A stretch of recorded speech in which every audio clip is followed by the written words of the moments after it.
বলিউডকে না, সৌমিত্র ছেড়ে দেন ৩টি হিন্দি ছবির অফার। অপু পা রাখেননি বোম্বাইতে।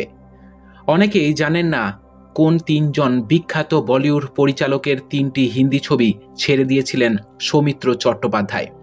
সৌমিত্র চট্টোপাধ্যায় বাংলা ছবির সম্পদ, বাঙালির গর্ব। নায়ক রূপে সৌমিত্র যেমন অদ্বিতীয়, তেমনি চরিত্রাভিনেতা হিসাবেও তিনি বাংলা ছবিকে পথ দেখিয়েছেন। টলি ইন্ডাস্ট্রির অভিভাবক ছিলেন তিনি। বাংলা ছবিকে বিশ্বের দরবারে পৌঁছে দিয়েছে সৌমিত্র চট্টোপাধ্যায়ের অভিনয়। তবে সব সময় তার প্রথম চয়েস ছিল বাংলা ছবি, কিন্তু বলিউডে কাজ করার অফার বিখ্যাত সব পরিচালকদের কাছ থেকে বারবার এসেছে তার কাছে।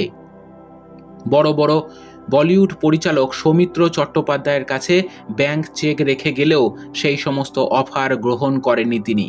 যদিও এর পেছনে আরও একটি কারণ রয়েছে বলে মনে করে অনেকে। যতবারই হিন্দি ছবির অফার সৌমিত্রর কাছে এসেছে, সবগুলি ছিল সহ অভিনেতার চরিত্র। নায়কের চরিত্র না হওয়ায় তিনি টলিউডের রাজার আসন ছেড়ে বলিউডের পার্শ্ব অভিনেতা হতে চাননি। বলিউডে কখনো কাজ করেননি বাংলার এই বিখ্যাত অভিনেতা, তাই হিন্দি ছবিতে কাজ করলে কেমন হতো সে ছবি তা অজানাই থেকে গেছে। আর অনেকেই জানেন না কোন ৩ বিখ্যাত বলিউড পরিচালকের ৩টি হিন্দি ছবি ছেড়ে দিয়েছিলেন সৌমিত্র চট্টোপাধ্যায়। সেই ছবিগুলো রিলিজের পর বিশাল হিট করেছিল। ক্লাসিক তকমাও পায় প্রথম ছবিটি। ঋষিকেশ মুখোপাধ্যায় আনন্দ ছবির ডাক্তারের চরিত্রটি অফার করেছিলেন সৌমিত্র চট্টোপাধ্যায়কে। ডক্টর ভাস্কর ব্যানার্জির আইকনিক চরিত্রের অফার গেছিল সৌমিত্র চট্টোপাধ্যায়ের কাছে। সেই সময় ঋষিকেশ মুখোপাধ্যায়কে না বলে দিয়েছিলেন সৌমিত্র, কারণ আনন্দের শুটিং ডেট সৌমিত্রের প্রতিশ্রুতিবদ্ধ বাংলা ছবির শুটিং ডেটের সঙ্গে ক্লাশ করছিল। চুক্তিবদ্ধ বাংলা ছবি ছেড়ে আনন্দ করা তার পক্ষে সম্ভব ছিল না। যদিও ঋষিকেশ মুখোপাধ্যায়ের আনন্দ ছেড়ে দেওয়ার জন্য দুঃখ পেয়েছিলেন সৌমিত্র। পরে ডক্টর ভাস্কর ব্যানার্জির চরিত্রে অভিনয় করেছিলেন অমিতাভ বচ্চন। 1971 সালে আনন্দ রিলিজ করতেই ছবি সুপার ডুপার হিট হয়। ভাগ্য ঘুরে যায় নবাগত অমিতাভ বচ্চনের। প্রসঙ্গত উল্লেখ্য, আনন্দ ছবি ঋষিকেশ মুখোপাধ্যায় প্রথম ভেবেছিলেন রাজ কাপুর এবং উত্তম কুমারকে নিয়ে। তখন ছবির নাম ছিল আনন্দ সংবাদ। পরবর্তীকালে যে ছবি ছেড়ে দেন সৌমিত্র সেটি হলো স্যাম বেনেগলের কলিযুগ।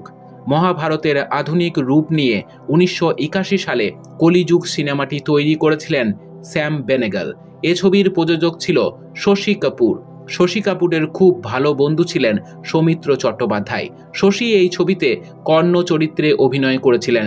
যুধিষ্ঠিরের চরিত্রটি সৌমিত্র চট্টোপাধ্যায়কে করতে বলেছিলেন শশী।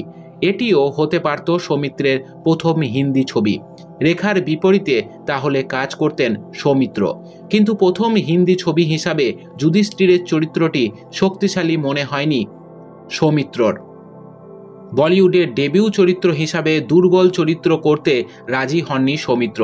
শশী এবং সৌমিত্র দুজন দুজনের পেশাগত জীবনকে সম্মান করতেন, তাই সৌমিত্র ছবিটি না করলেও শশীর সঙ্গে তার বন্ধুত্ব অটুট ছিল। যুধিষ্ঠিরের চরিত্রটি শেষ অবধি করেছিলেন রাজ বব্বর। বাঙালি অভিনেতা ভিক্টর বন্দ্যোপাধ্যায়কেও ছবিটিতে দেখা গিয়েছিল। শেষে যে হিন্দি ছবির অফার সৌমিত্র ফিরিয়ে দিয়েছিলেন তা হল অনিরুদ্ধ রায়চৌধুরীর পিঙ্ক। পিঙ্ক ছবির প্রধান অভিনেতা ছিলেন অমিতাভ বচ্চন। এই ছবিতে একটি বিচারকের চরিত্র সৌমিত্রকে অফার করেছিলেন অনিরুদ্ধ, কিন্তু এই সাধারণ চরিত্রটি করে বলিউড ইতিহাসে নিজের নাম জুড়তে চাননি সৌমিত্র। সৌমিত্রর মনে হয়েছিল এই বিচারকের চরিত্রটিতে অভিনয়ের তেমন সুযোগ নেই। চরিত্রটি করেছিলেন ধীতিমান চট্টোপাধ্যায়। 2016 সালে বাণিজ্যিক সফল ছবি পিঙ্ক। সমালোচক মহলেও প্রশংসিত হয় ছবিটি। আসলে পছন্দ মতো গুরুত্বপূর্ণ চরিত্র না পাওয়ায় সৌমিত্রর মন সায় দেয়নি, তাই বলিউডে পা রাখাও হয়ে ওঠেনি তার। 1986 সালে রবীন্দ্রনাথ ঠাকুরের দেনা পাওনা ছোট গল্প অবলম্বনে নিরুপমা হিন্দি টেলিফিল্ম করেছিলেন সৌমিত্র।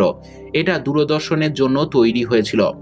রাম সুন্দরের চরিত্রে সৌমিত্র চট্টোপাধ্যায় আর নিরুপমার চরিত্রে ছিলেন নবাগতা রূপা গঙ্গোপাধ্যায়। এই প্রবাদ প্রতিম অভিনেতার এটাই একমাত্র হিন্দি ছবিতে কাজ।